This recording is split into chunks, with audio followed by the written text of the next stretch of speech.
তাহলে আপনার গরু মারা যাওয়ার সম্ভাবনা থাকে। আসসালামু আলাইকুম। বিকেলে ঘাসের জমিতে আসছিলাম ঘাস কাটার জন্য।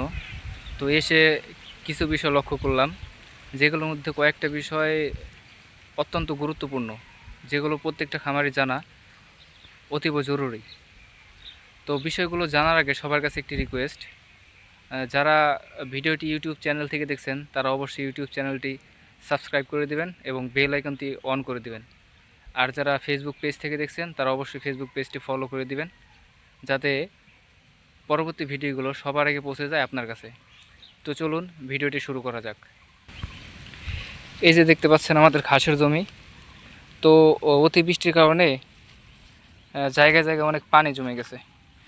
এই দেখেন অনেক পানি। এই পানি থাকার কারণে এই ঘাসগুলো দেখেন, ঘাসগুলো ভালো হচ্ছে না, ঘাসগুলো লাল লাল হয়ে রয়েছে। আর গরুকে পর্যাপ্ত পরিমাণে ঘাস খাওয়াইতে পারতেছি না এই কারণে। আর এই যে দেখতে পাচ্ছেন আমাদের আঞ্চলিক ভাষায় এগুলোকে বলে হেঞ্চি শাক। তো এই হেঞ্চি শাক খুব দ্রুত বড় হয়ে যায়, যার কারণে দেখেন এই যে আমাদের লাগানো ঘাসগুলো বৃদ্ধি হইতে পারতেছে না, ঘাসগুলো মরে যাইতেছে। তো আপনাদের আঞ্চলিক ভাষায় এই হেঞ্চি ঘাসগুলোকে কি বলে কমেন্টে অবশ্যই জানাবেন। এই হেঞ্চি ঘাসের জন্য দেখেন কি একটা অবস্থা। এই যে এখানে দেখেন একটা আমাদের লাগানো ঘাসের ছোপ ছিল, এই যে দেখা যাইতেছে। এই যে দেখেন এটা একটা লাগানো ঘাসের ছোপ ছিল। তো ঘাস কাটার পরে এই হেঞ্চি ঘাসগুলো দ্রুত বড় হয়ে গেছে, যার কারণে এই ছোপটা নিচে পড়ে গেছিলো। নিচে পড়ে যাওয়ার ফলে এই ছোপটাই মারা গেছে।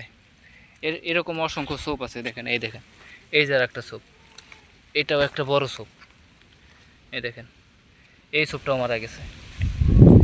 এই হেঞ্চি শাকের জন্য, হেঞ্চি ঘাসের জন্য যেহেতু আমাদের ঘাসের ছোপগুলো মারা যাইতেছিল, তাই আমরা শুধু এদিক থেকে শুধু এই হেঞ্চি ঘাসগুলো কেটে নিয়ে গেছি, যাতে আমাদের এই ঘাসগুলো ভালো মতো বৃদ্ধি হতে পারে। দেখেন এই হেঞ্চি ঘাসের জন্য আমাদের এই দিক থেকে দেখেন কোনো ছোপই নাই, লাগানো ঘাসের কোনো ছোপই নাই, সব মারা গেছে।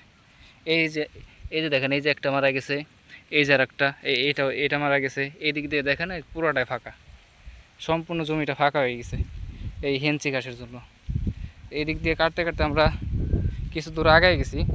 দেখেন এদিক দিয়ে ঘাস ঠিক আছে, এই যে এদিক দিয়ে কাটা হয়ে গেছে ঘাস, এদিক দিয়ে এখন মোটামুটি ঘাস ঠিক আছে। কিন্তু এদিক দিয়ে হেঞ্চি ঘাস বেশি থাকার কারণে আমাদের লাগানো ঘাসগুলো বড় হইতে পারতেছে না।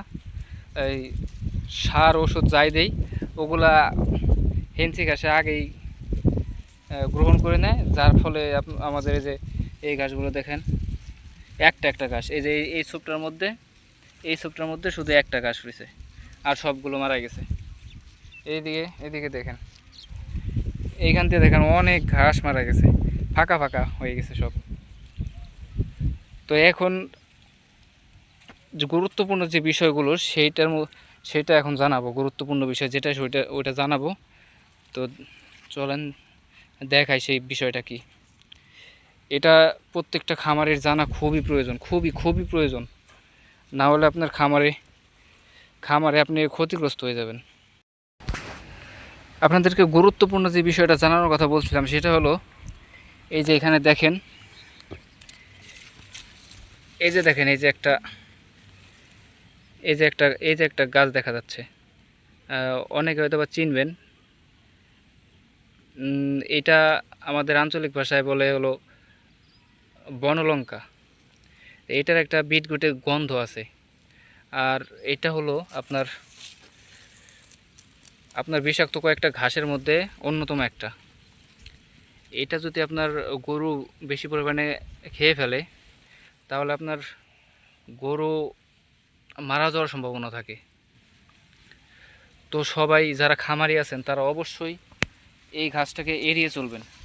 যখনই ঘাস কাটবেন তখন যদি ঘাসের মধ্যে এই গাছটা থেকে যায়, তো এই গাছটা থেকে গেলে এইটাকে অবশ্যই বেছে বেছে ফেলে দিবেন, যাতে গরু এটা খাইতে না পারে। এই যে দেখেন, এই যে আরও আছে, এগুলো যাতে গরু খাইতে না পারে, কারণ গরু খাইলে পরে গরুর অনেক সমস্যা হবে, গরু মারা পর্যন্ত যাইতে পারে এই ঘাসটা খাইলে।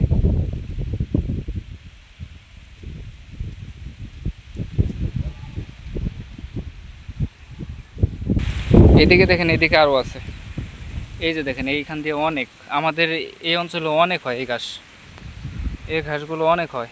তো আমরা যখন ঘাস কাটি তখন এগুলো বেছে ফেলে দিই আগে আগেই, আমরা বাসা পর্যন্তই নেই না এগুলা, আমাদের খামার পর্যন্ত এগুলো যায় না, এগুলো আগে আমরা ক্ষেত থেকেই বেছে বেছে ফেলে দেই, যাতে আমাদের গরু সুস্থ থাকে এবং গরুর কোনো অসুবিধা না হয়।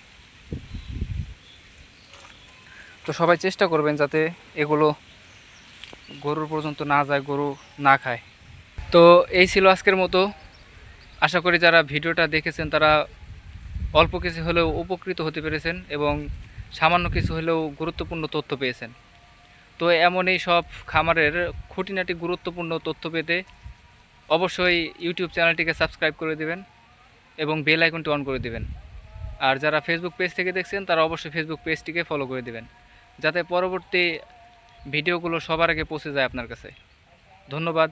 আসসালামু আলাইকুম।